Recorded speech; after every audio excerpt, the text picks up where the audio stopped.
almost certainly headed, but can certainly make their lives quite a bit easier. TSM, keep in mind, Liquid and Energy right on their heels. Both 8 wins, TSM sitting on 9. Getting some space, some room to breathe would be quite nice for them because they're playing Immortals and Energy next week. And the Zed ban very early from TSM. Ninja is a very well-known Zed player. So TSM taking away their ability to counterpick something Bjergsen would bring in the mid lane there.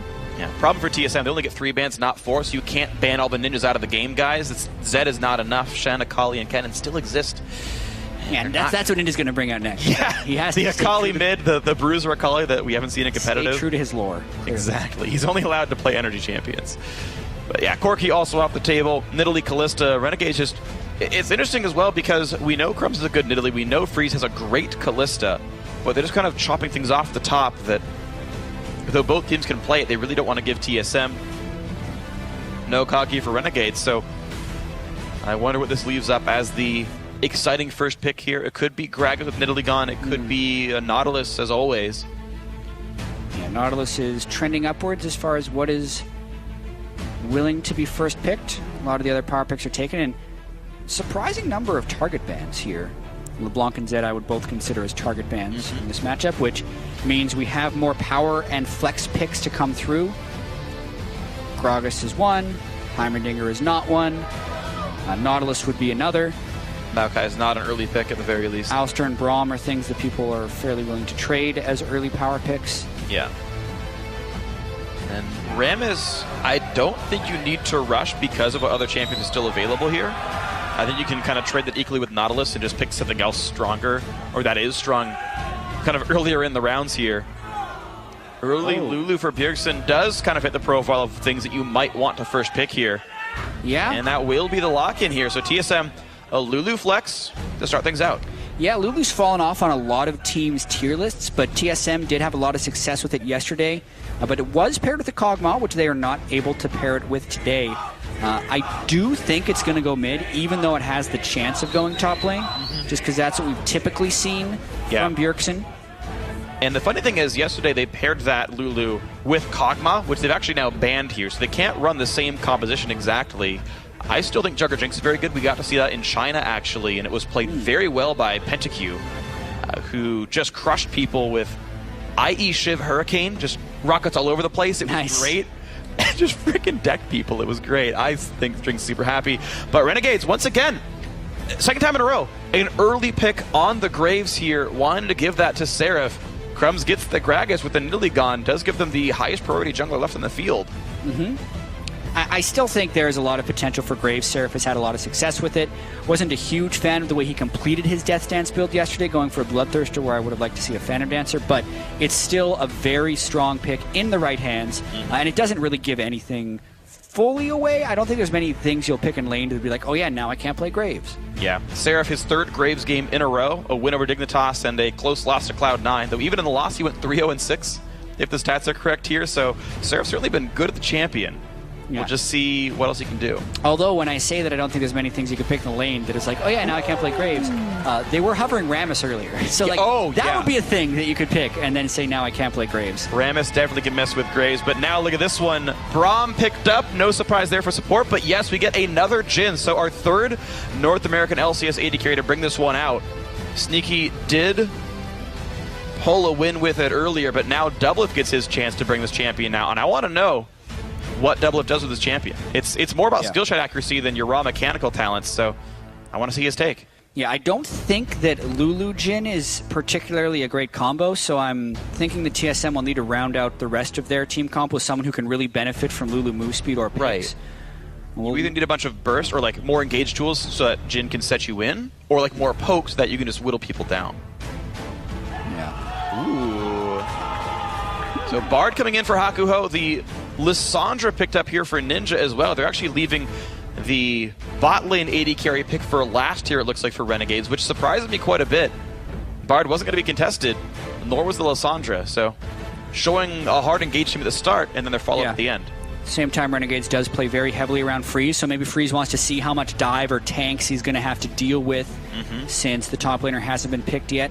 So there is still an argument for leaving your marksman for the very last choice. What's top, what's jungle? what can I play into that, knowing about it. Because it could be so variant. It could either be like a giant tank wall, or it could be a bunch of squishy assassins. You really don't know, because the Lulu could still go top lane, so we could still be picking mid and jungle. And Lissandra and Bard are two generally good champions, so... Yeah, they work both offensively and defensively. Actually, Lissandra great into Zed. You just ult him when he goes in. Next picks for TSM, the Elise, the Trundle are going to come through. So Trundle top lane yet again. Hanszer making this comp very similar to last time. The same Trundle, the same Lulu, a Braum instead of Alistar, and Elise coming now in for Svenskeren. But a lot of these similar picks, Trundle into Graves has been actually quite common now. We saw Balls do that, and now we're seeing Hanszer do the same thing. And I am a fan of Lulu with the Trundle. Yeah, speed him up to get in range of the pillar, or just speed him up to go smack a dude a bunch of times. Especially top lane Trundle. I think it does so much more that top lane Trundle is actually a viable damage source on a team. And the difficulty is, well, I can't always get in all the time, but now Lulu can make that happen. And with how popular Titanic Hydra is and how strong the item is in general, you certainly have a lot of threat. Also, I think an understated point in making top lane tank carries more a thing is as steady buffs Iceborne Gauntlet has gotten 2 tanks, their radius being much bigger for champions with a lot of armor. And that's steadily crept up over time now to where if you ult someone on Trundle and have an Iceborne Gauntlet, that is a huge slow field. Yeah, the final pick coming out for Caitlyn, for Freeze, will be Caitlyn. Yeah. Typically, we were seeing some of this in the mid-season where you'd set up the 5 traps and then just go for like a full siege and poke. But the Sandra's not the greatest poke champion, so they'll have a little bit of that. Mainly, I feel like the Caitlyn's just for a wave clear and to try and win lane against Doublet. Very late game, you can get Caitlyn to a point where he can cut through Trundle, but for now, I don't see that as a great shredder of Trundle. Yeah, Caitlyn's attack speed scaling is actually super low. Her base attack speed is super low, and then like has bonus like attack speed as a stat at level 1, which just devalues all her item builds. So persistent damage-wise, Caitlyn is not the greatest late-game champion. Her range lets her have high uptime, but as far as just breaking things down with damage, she doesn't quite have that compared to someone like Jinx, Sivir, Kalista, etc., the more traditional ones. So a mid-game focused AD carry, I think, for sure. Graves, of course, going to spike on 2 items. I think this is a fairly mid-game focused Renegades team, but a lot of engage tools to use that mid-game to get a lead. And I want to see how much Renegades can do, kind of doubling down to that first 15 minutes and hopefully capitalizing on it. We'll see if they can do it here against TSM, who have felt pretty confident. If you think they can do it, tweet at LOL Esports with hashtag TSM win or hashtag REN win for which team it's going to be. Though Renegades are sitting 2-13, they have started looking good with this lineup. With Seraph on the team, the record is quite a bit better. Maybe they can get into this one. We're going to see what they can do. TSM hoping to close out the season strong on the other side. Yeah, Seraph's looked very good when he's been in the LCS. Very nearly took down Cloud9, did take down Team Dignitas in Week 7. So very small sample size, but I think large amount of success, and Ninja will have the ability to force team fights. So when Renegades did win their game against Team Dignitas, it was also with Lissandra on their team. So they had plenty of engagement. Plenty of engage to set up for their marksman in the back line, and that means Freeze on Caitlyn will have to do well. And of course, the man has a reputation as a high damage threat on Renegades, but TSM's jungler Svenskeren has his own thoughts on the player. Freeze is pretty good. He always gets most damage dealt in the game, which is like, you get pretty scared of him or whatever after you play like, wow, he did so much damage. But if he's not on Kalista or Draven, I don't fear him at all. And sure enough, so Kalista actually banned by Renegades. From the man himself, Svenskeren is not afraid of him at all this game. Because he is playing Caitlyn. I mean, Svenskeren's played against Freeze more than anyone but Yellowstar in this lineup. I spent a whole lot of time in the European LCS. Both players came over this year. And Svenskeren traditionally has gotten the better of Freeze as far as regular season records go. And now we'll see what they can do this time around. TSM dancing back and forth. Hanszer and Svenskeren hanging out. But here comes Hakuho and Freeze to invade on this. Hakuho's going to see this pretty early. A lot of people have been trying to start Wolves to not get harassed heavily, but Freeze and Hakuho are moving in hard. They're going to try and push them off, but they actually don't get a single monster, and they are going to be slow back to lane, so they can't guarantee the freeze because they didn't meet the minion wave up top. It looks like Yellowstar did not stop the Renegade side either, so very equal jungle starts. Wolves got taken without issue, and the players got to move forward. Now Crumbs on this Gragas up to the top side, going to feel okay about this one. Similar situation, the Elisa Svenskeren is taking Raptors, and the top laners will rejoin the duos shortly to knock these turrets down. We got some early action with the partial invades, but it will be the standard 3v0 with similar farm numbers. Early action. They harassed and tried to steal some stuff. Doublelift, the only difference, though, is Doublelift did take one of the small minions from the blue buff camp. So instead of doing a full harass, they were mainly going in for quick steal. But yeah, top laners just going to be pushing. Renegades is first on the turret and can kill him pretty quick because of Graves. Graves is a spectacular early turret trader. Trundle was better, and when his Q was actually applying on the turret and he was just eating them early in the season, that's not the case anymore. So Graves is a faster turret pusher than Trundle. It's going to be quick, but it should still be fairly close to equal. Spell Thieves add some damage. It actually feels really great to be a Spell Thief support and just 8 gold per auto attack. This feels wonderful. Knocking that one down, 314 for that one. And Renegade's actually pushing that wave in very hard with Seraph, making TSM react to them as fast as possible. Spin Scare in, realizes that part of that blue buff was taken by Doublelift, so overall gold kind of the same for TSM. But he kills Gromp in the wings and feels okay. Yeah, I mean, if Renegades would have wanted to go for a second turret, I think they could have had a lead there. They're about half a turret ahead when they decided to just shove this wave in. Even so, I think Seraph will be able to get it to bounce against the turret. But I think Renegades could have played that actually much more optimally. If they shove in the minion wave immediately after killing the turret instead of bouncing, it crashes in very, very early. And then TSM still would have had to spend another wave or two taking the bottom turret. Instead, Double is able to catch the experience for some of this wave. And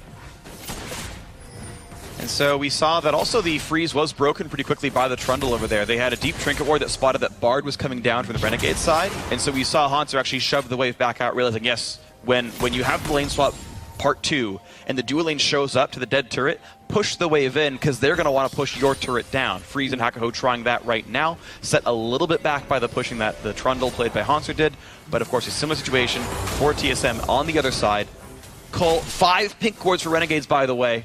Zix would be proud. They bought their pink wards. Yes, they did. Well, if Zix was coaching Renegades, he would have reminded them to buy their pink wards. But these guys didn't need the help. They were taught well. Yeah, they're pretty quick on this push as well. Once again, the Graves killing it very quickly. TSM up top lane has just the Jhin and the Braum. Jhin did get a little bit of a buff. His 4th shot has a 44% crit on the turret, but he's still pretty slow at killing turrets regardless because of the reload timer. Yeah, and he does 44% less total damage, so it's like a 1.2 damage crit. Like, it's really almost nothing. It just feels good. You get the move speed out of it, but it's not exactly meaningful. So Doublelift slowly whittling it down. They're going to be just fine with this one. Trundle, of course, helping. That's enough attack damage for them. Crits the turret for 68 damage. Right, it's like you added 15. Congratulations, buddy.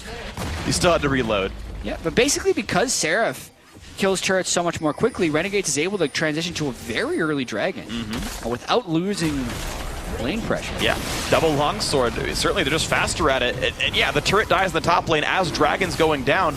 That's the payment for being a faster lane swapping team, is you get there first, you've got a bit more golden experience. Keep in mind, Seraph hard push top wave before recalling, giving him the gold to get a pink ward and that second longsword. Like, all these things are factors that played into the Renegades just being a bit faster and getting the dragon. Their choices, honestly, I think were very good in this early game. Yeah, lots of really early pink wards, good overall choices. I think just that one tweak in the beginning would be the only thing I'd change out of the way they reacted to the decisions TSM was making.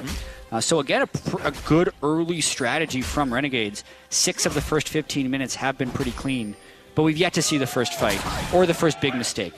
Yeah. All we're really seeing right now as far as leads go, TSM, unsurprisingly, Bjergsen is in fact winning the lane. First pick Lulu, known as a good laner, and also going for the Frost Queens early, just like last time, I believe. So happy to play aggressively into Ninja, push him in, be kind of unafraid. He's running Cleanse, so level 6 won't be scary. Yellow Star with a mechanically intensive battle with a pink ward. Close one, I know.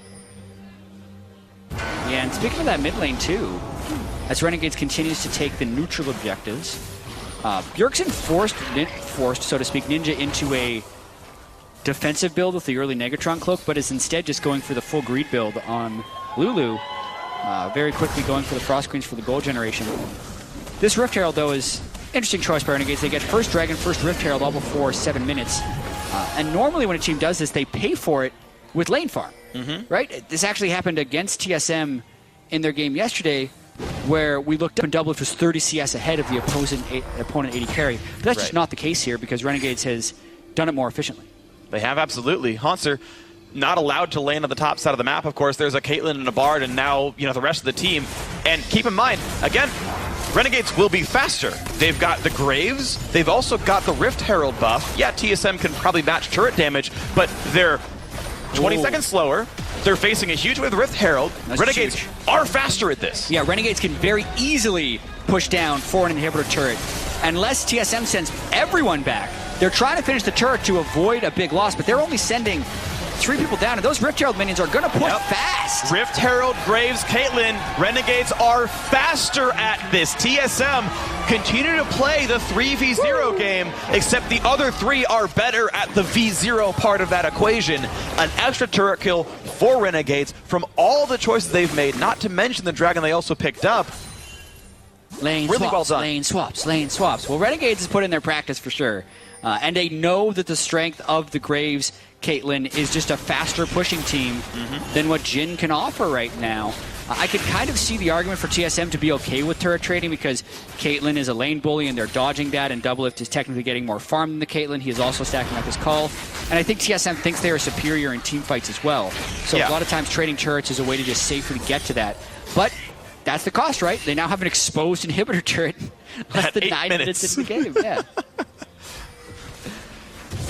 I know you have, Jack. We've done this before together, but did you guys ever play that like the 5-man push game? You like pick Sona Ezreal, you all walk top lane at the start of the game, and you just kill inhibitors as fast as possible? That's basically the better version of this. Like, Renegades have just done a really good job of stacking up some of the best early turret pushers and getting a ton of progress done here. Seraph will so kindly give Ninja this blue buff, saying, you know, I worked hard knocking turrets down all day, but I will still give you the buffs in the jungle. Seraph really can do it all. He's like the Kale of Renegades. Selfless Seraph. And I think they're going to try and continue this turret push. Finally, TSM is matching Caitlyn with Jhin, and he's going to be able to catch this big wave. So this will actually put Doublelift at about a 20 CS advantage over Freeze. Well, so a lot of it's been sort of where the farm is going at. Double's going to have a ton of gold, and he'll be really happy on this Jhin. Part of it was Seraph taking a lot of farm that would have otherwise gone to the Caitlyn. Really good last hitting mechanics in a turret. Properly sets up all of that. But now Renegade's looking for a cheeky play on this bot side. It turns out everyone just recalls away, so no gank. It's just the minions getting attacked, but hey, they should shove. That is a dead minion wave and maybe a dead turret. Yeah, they're really late on this one. Bjergsen has cleanse, so he can't teleport to the turrets. Svenskeren does not have wave clear either. Oh, that's going to be a turret. I can't see TSM stopping it conveniently. Maybe they can with this. The root on a crumb. Snipe 1, snipe 2, snipe 3. 100% accuracy with curtain call so far for Doublelift, though it was blocked on purpose by Ninja. As Sansa keeps moving in and forcing the flash away from Hakuho, who's lost a lot of health now. Mid lane turret does stay alive, but is dangerously low. Yeah, a lot of times the Jhin ultimate can be used to start a fight. He gets one root into the ult and then gets most of the damage down, and that's enough to push now Renegade's onto the back foot. And Seraph is still in the top lane, so TSM could get this. Seraph teleports into the turret behind, actually. Gragas will buy some time. Now the block in from Braum, plenty of damage. Svenskeren puts a flash up, but that means now Yellow Star is stuck in front, unable to defend himself. Kill goes to Hakuho. Kill for Renegades, though, overall. 1,000 gold lead. I got faked out by the double teleport. Ninja is the one who teleported onto the inner tier mid turret, and Seraph is the one who channeled this teleport on the turret that was actually getting attacked. As soon as TSM realized they couldn't finish it, it was too late to kill the turret and stop the teleport. So big first blood there for Renegades. And that means they can go right down to Dragon in 20 seconds. They've been stacking those since pretty early on in the game. And if they can keep control, it's a nice way to secure that your mid-game advantage means something. Dragon 2 plus Caitlyn, guaranteed turret poke, especially if he goes for Rapid Fire Cannon second here for Freeze. You can really double down on making sure that push works. And, you know, that just might be what's exciting here for Renegades, is trying to make that mid-game work. So far, the early game, check mark. The wish has still been granted. They're doing solid. Yeah, even the first time Renegades played TSM this split, they had a large gold lead against them as well. This was the game where Freeze was on Draven. Oh, yeah. But then Renegades ended up making a bad Baron call. Doublelift picked up a quadra kill on Callista en route to 13 kills. But just picturing that game again, it was very chaotic after Renegades controlled the early game. That was a lot of damage coming out of the double lift poke. The Q hit 2 champions, and he managed to land the root right as quick draw was going off. So Seraph a bit injured, getting some heals from Hakuho. But then double lift took some poke back. Of course, Deathfire Touch makes you pull aggro for a very long time. Jin is an even worse sieger because of that.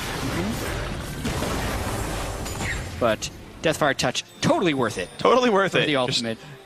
Just really adds, scares you at late game, it's adding like 300 damage to each shot. It's oh, crazy. yeah. It's a 0.6, I believe, bonus attack damage ratio, which is a lot when you have 500 bonus attack damage by the end of a game.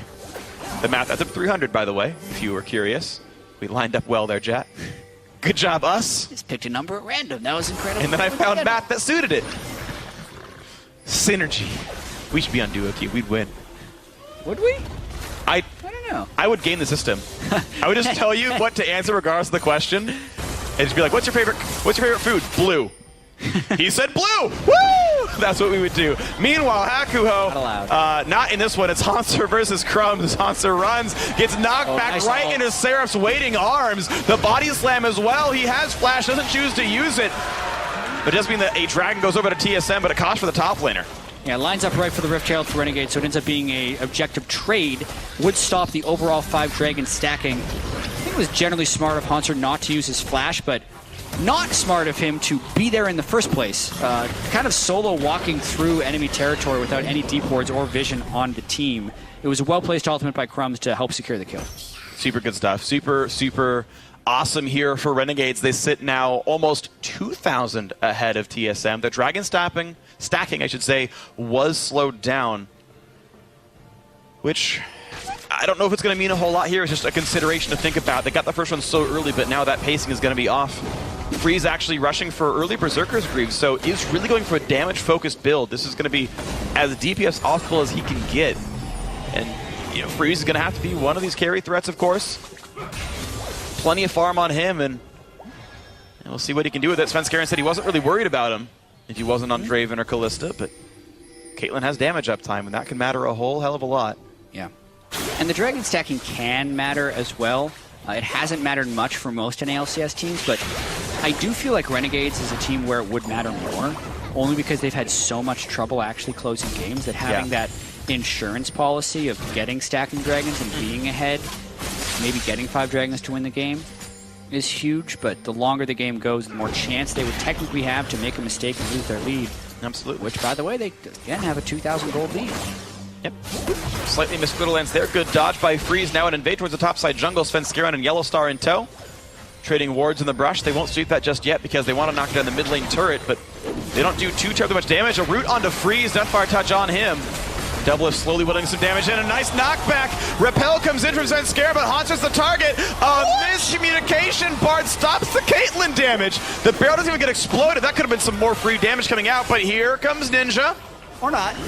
Chooses to remain stealthy in the back wings. Another root comes in. Ultimately, I think a wise decision of Ninja not to take that glacial path. Suboptimal support 80 carry synergy, I would say, right there. Hakuho, man, what are you doing? Getting hit up, traffic cone in the way, but Ninja says, I'm going to save you, buddy. And again, Yellow Star is the one who dies, walking too far forward, getting caught up. He thought he could set up for his team, but just sacrifices himself for nothing.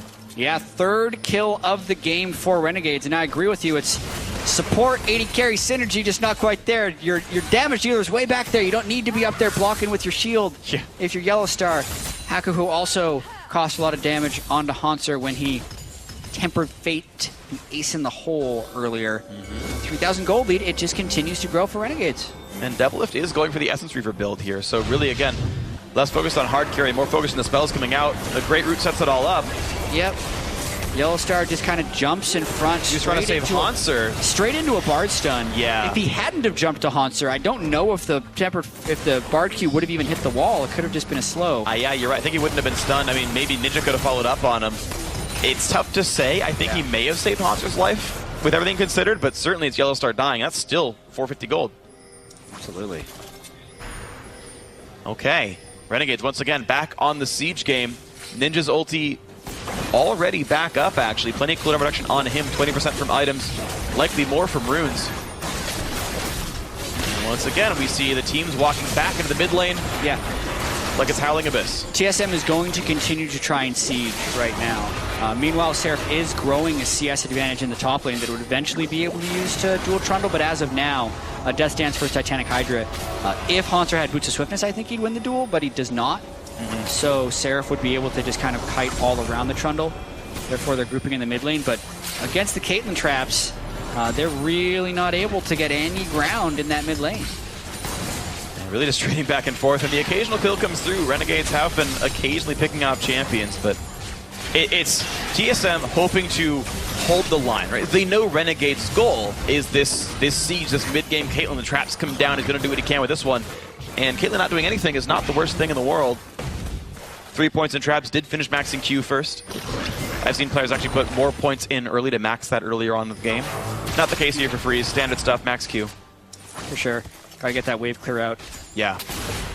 And we're again in the situation. Obviously, Renegades doesn't have a huge lead, but they're in a position where they do not look like the worst team in North America, which is what their record dictates as 2-13 team.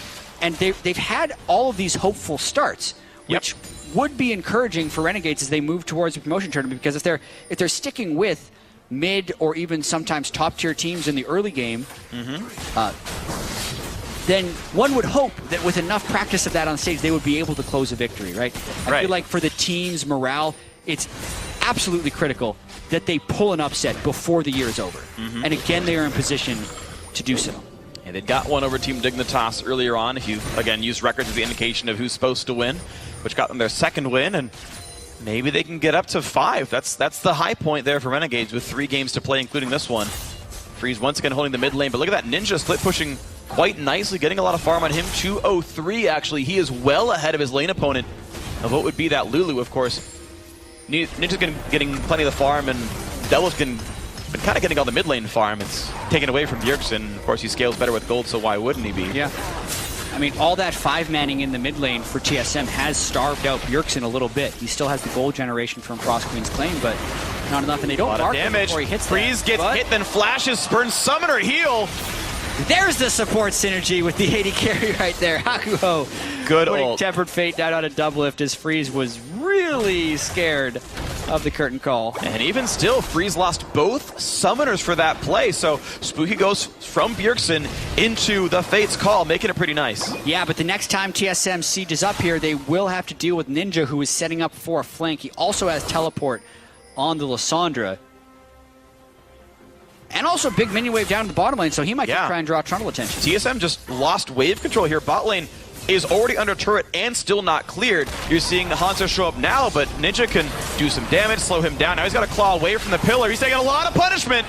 And Hanzo still has flash, but he won't do much else. Mid lane actually goes down in the 4-on-4. Nice stuff here. Freeze gets a shield, walks away. He's going to feel fine.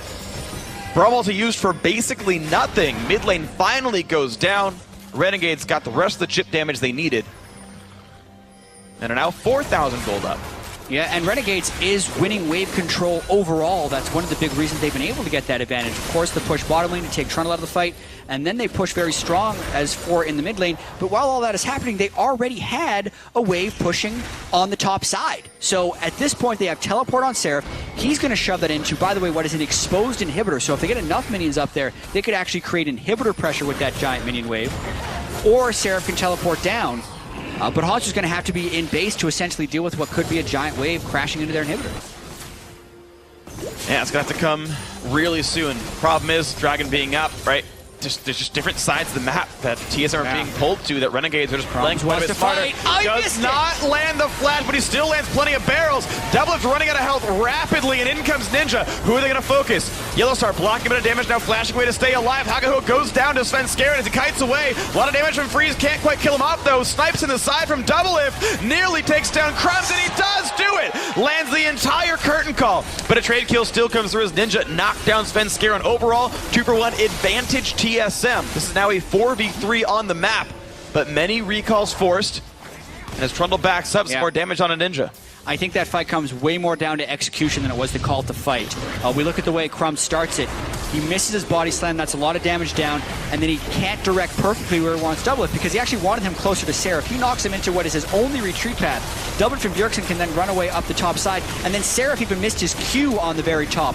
All the while, Bard is getting focused down. Doublelift then lands every single shot of his ultimate. And Ninja very easily could take down Svenskeren because all the spells are point blank. But that was a fight I think Renegades could have won if executed properly. It was smart to take. Absolutely true. So, Renegades, unfortunately, execution kind of being just that for them as they lost an extra kill in that fight. Static Shiv crit, easy wave clear for Doublelift as he knocks all this down, and Essence Reaver Shiv is the build once again here. That spell-focused stuff should be nice for him. Lichbane now picked up for Bjergsen, makes him a good turret killer. It also makes him very fast, and he's got 30 cooldown reduction just in items right now, so a lot of shields coming out from him. We'll see how much the build matures. It's low ability power, but he's got damage tools and pick tools. Yeah, this is the same build Faker uses. Faker, his most recent best of 3 in Korea, he played Lulu all 3 games and always did Frostqueen's Claim Lichbane into a death cap. So see, a lot of times I notice Bjergsen favors Void Staff very early in a lot of his builds, but on Lulu I expect him to go death cap as well. Void Staff's definitely a great cheap damage item, but not just doing damage here on Lulu. A couple of hits of damage onto Crumbs, but he is very tanky on this Gragas. Yes, he's got Runic Echoes, but he's building tanky from now, and just withstands damage quite well. So he's fine to hold the front line. The sole tank on the team, really. Seraph getting plenty of damage down to the bot lane, leaves well before anyone can show up to him. Renegades continue to play the map control game much, much better than TSM. TSM described SKT as a brick wall when nothing they did could really work. Well, Renegades, certainly a durable enough wall to keep TSM out right now. The Renegades to SKT comparison. Not what I expected. Only in that they're both walls keeping TSM out. Yeah, okay. In either case, Donald Trump is happy with the performance of the team Both against teams TSM. held the gold lead on TSM. Whoa, whoa, whoa. Keep politics out of the cast, freak. I'm just it was just a wall reference. Stay away. I'm sorry. I wasn't going for anything major here. I apologize. I won't bring it up again. TSM, either way, are behind. There we go. Renegades hoping to do well by the end of the split. Yeah, and they're continuing to put pressure inside TSM's territory. TSM doesn't have a great way of fighting back yet. Hanser is the Speaking of tankiest fighting person. back, Hanser just taking his licks. Oh, no! Bjergsen absolutely crushed by his Seraph and a little bit of damage coming to the mid laner. The siege and the wave clear and the minion control continuing to work. Now a knock-in right onto this Elise who has nowhere to go except into the enemy team. Bartlety misses, still another kill picked up. Crumbs holding the front line, does not even care about damage coming out of Jin. And now bot lane tier 2 will be going down. Renegades continuing to absolutely crush this mid game. Yeah, this is looking more and more like an upset. We're past 20 minutes and Renegades still increasing their gold lead instead of letting it fall away. Renegades' chance coming out here. TSM losing to a 10th place team is not an expectation. They No, beat definitely not. one of the top 2 teams in China last week. Did they? Oh, was it? No, it was. It got over through Ever. Yeah, Sorry, I'm backwards. It's close. Just kidding. Either way, Bjergsen takes a bunch of spray damage from Lysandra as he's walking into Seraph, who then just uses a few spells on him because he was mainly worried about saving Hanser with his ultimate and a missed body slam by Crumbs. But it's all right. He knocks Svenskeren backwards anyway. Bard ultimate at least pushes Doublelift back, even if it missed Yellow Star. And then they're able to walk back towards the turret and pick that one up. Yeah, to correct myself, TSM had taken down Origin and Ever on their way through IEM Katowice. Never got a chance to play a Chinese team. Did not have a chance to, you're right. They unfortunately lost that Ever game that would have been the battle against Royal, I believe, in the final of that one. Unfortunately, that didn't happen there. TSM had a rough late game slip up, and now Renegades, the very next week, starting to really take it to them. The team that had nearly dethroned Cloud9 in the top of the standings, now looking very good for much longer, I would say. It's been controlled. It's not been, a bunch of haphazard fights. They're out-rotating a team piloted by Yellow Star.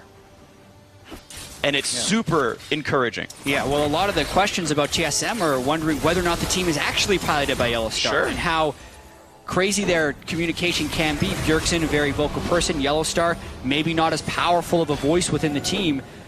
Whatever it is, the team obviously does not look as clean as the Fnatic team, which was apparently piloted by Yellow Star. Obviously, Huni and Reignover had a lot of input on that team as well. But TSM, they've had glimpses of being cohesive. But once again here, they do not seem as put together as so far in the first 20 minutes of this game as Renegades, who has been rotating better, understanding their team composition strengths better. And then here, a Brawlmore from out of nowhere. And this is not good for Double, trying to get away, trying to stay alive. Brawlmore goes down. Yellowstar with another death in this game. Seraph tanking it up in the front lines. Svenskeren goes down as well. Freeze getting the credit for that one. A 2-for-0. Renegades continuing to win their team fights, play the map control game. 6 turrets to 4, 8 kills to 2, and now they're looking barren. Yeah, and this is the moment where their previous game against TSM was lost, is when they went for a Baron after a small fight and then turned it around. Here they're trying to bait out a fight instead of going straight for the Baron. I think they're trying to take this one very slowly. And Ninja can teleport. He recalled back. He's got the home guard buff, and he is a Lissandra, which means there are scary things afoot here. They waited out the scouting tools, although they're doing it on top of a ward. They just now killed the ward, and TSM's going to try and stop them. There's still an array of traps out there. Poke back and forth. Will they get the chance to steal? Not at all. Crumb secures it, and Hanser maybe doesn't even want to be there. He's going to drop for this one. TSM contesting in a 3v5 without a jungler. Why even try? It's 2 kills for absolutely no reason. We're TSM there. An easy pickup. Renegades getting farther and farther ahead. And Yellowstar super late to the party. Also puts up his Unbreakable Shield in the wrong direction, so he can't block the Gragas ultimate that knocks him back towards the team. Now 5v3, the open inhibitor, it returns 20 minutes later. Renegades return to the scene of the crime. That one's going to drop down, and they're going to find even more. Doublet barely stays alive, but you know what? Doesn't even matter, and Hib goes down. Actually, Jin managed to drop. I couldn't see what it was. I think it was a Caitlyn snipe, but that kill came through. A trade kill comes in for Bjergsen, but he's running out of health really fast. A double for Freeze. Looks like he can do damage even without playing Callista. A double comes in, and they're looking now for the base itself. How about sieging the Nexus? Trundle is alive, but he doesn't have all that much damage, and Caitlyn is pretty big. Renegades is trying to win on this push, but it's going to be close. And they just might get to the damage still coming through. Freeze has a Zeke's Harbinger, making him do plenty of damage here in this one, pushing farther and farther into this one. The Nexus turrets are gone. They're re-engaged for TSM, but the Nexus is losing health. Seraph on the back side of the building, whittling it down. Freeze with another kill, and that's the win. A sub 30-minute win. Renegades take down TSM, their third of the split. That has got to feel great for Renegades. They have had so many early game advantages this year. In well over half their games, they have held a gold lead throughout the mid game. But this time, they pressed it home strong. Freeze, every single time before he goes into a game, even in Renegades, even at one point when they were 1-12 coming into this year, he expects to win. And this game, they did win. Absolutely did. So Renegades improved to 3 with 2 games to go. They are 1 behind Dignitas, 2 behind Impulse. Those are teams they can catch. They cannot reach 7th. That's not a possibility. They can reach 9th or 8th and move up, be in a better seat to regain their spot in the North American LCS. I mean, they will be in the relegation promotion tournament, but they said, our goal is just to get good enough to make it back in and try again in summer. Yeah, I mean, for those of you unfamiliar with the format, auto-relegation is no longer a thing in the North American LCS, so 10th place still has a chance to play their way back in, but it is a much more difficult path. They have to win 2 best-of-5s, and if they lose 1, they are out at the very start, whereas 9th place is a much more forgiving road. Yeah, and 8th even more forgiving. We'll see if they can catch up on Team Dignitas, who have not looked very good themselves, but that's in the future. TSM... This is a team who said, all right, yeah, you know, we got top 4 at IEM. That's all right. We lost to SKT. Well, it's SKT. You know what? That's fine. They're so good. We're motivated. Now you just dropped to the 10th place team in North America. I don't think they are 10th place in terms of skill with this lineup. We never know, Renegades are pretty bright, but TSM are a playoff team, and that doesn't look good. It's hard to kind of peg down what type of team Renegades is now that they've finally put a game together. Still kind of a one-off. This reminds me a little bit of TDK last year when they switched their roster and they won their first game. And like, maybe they can win all of them. But it's like, that wasn't quite the case. I think it is very concerning for TSM that they dropped this game specifically in this fashion. You know, they picked the Lulu very early. They're like, oh, Jin. But they didn't have that much actual cohesion in team fights. They kept trying to play this siege strategy, even though from a team composition perspective, they were against a team with better wave clear. Right. They also tried to siege against a team with Lissandra and were constantly getting caught in team fights. They should have been peeling when they were engaging. Like, that game was a mess for TSM in a lot of different ways. The only winning lane I think they even had as far as first 20 minutes is concerned is Lulu over Lysandra, which happened. Okay, congratulations, Lulu's ahead. Okay, now Caitlyn's mid and pushing her turret, and yeah, it felt like TSM did not have a lot of hooks into the game, and Renegades took great advantage of that. I mean, I can constantly sing the Renegades' praises here because I think they just made several good choices. The fact that they played a heavily extended lane swap game and eventually went +1 turret because of it. I mean, simple choices like pushing extra wave to allow you to buy a pink core that you wouldn't have gotten otherwise. Double longsword, using the Gragas, and using the Graves, and oh, by the way, getting the Rift Herald. Like, all of these advantages were gained because of choices they made. Dragon was free because of the early choice made in the first half of the lane swap. Then they knocked extra turret down because, well, they got Rift Herald while not losing anything in a 3v0, and they got extra turret because of the champions and because of the choices they made. These were all conscious decisions made by Renegades that were better than TSM.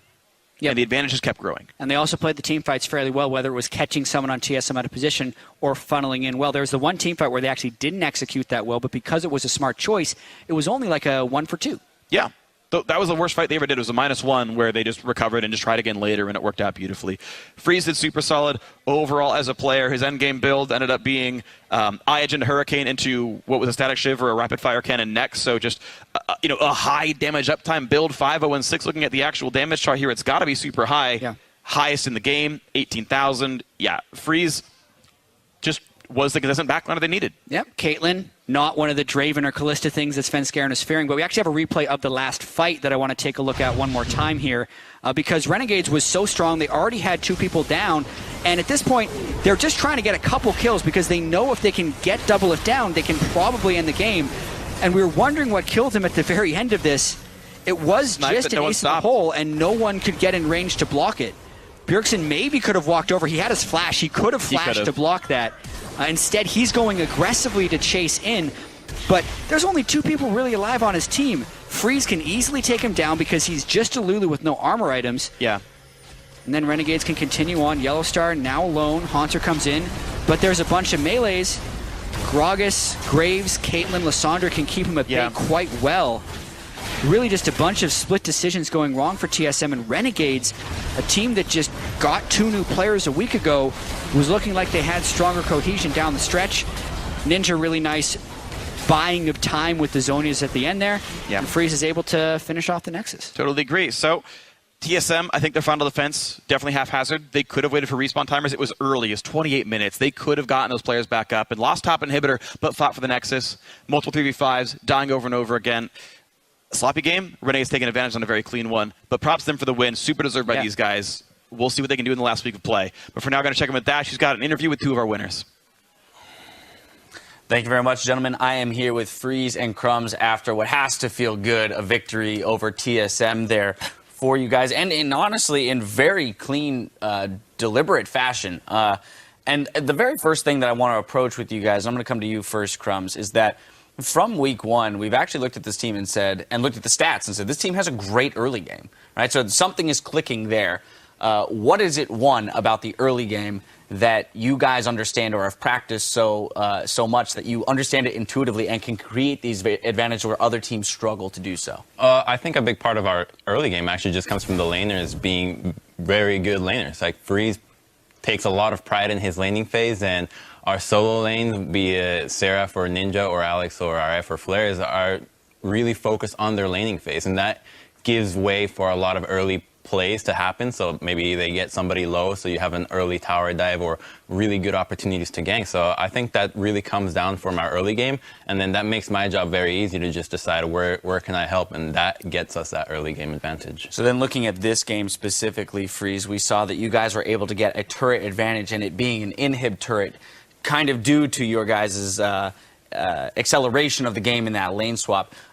What would you attribute in this game that to the most? Was it champion picks, or was it just that you guys were quicker on the decision making? Where was the advantage gained? To be honest, both. It was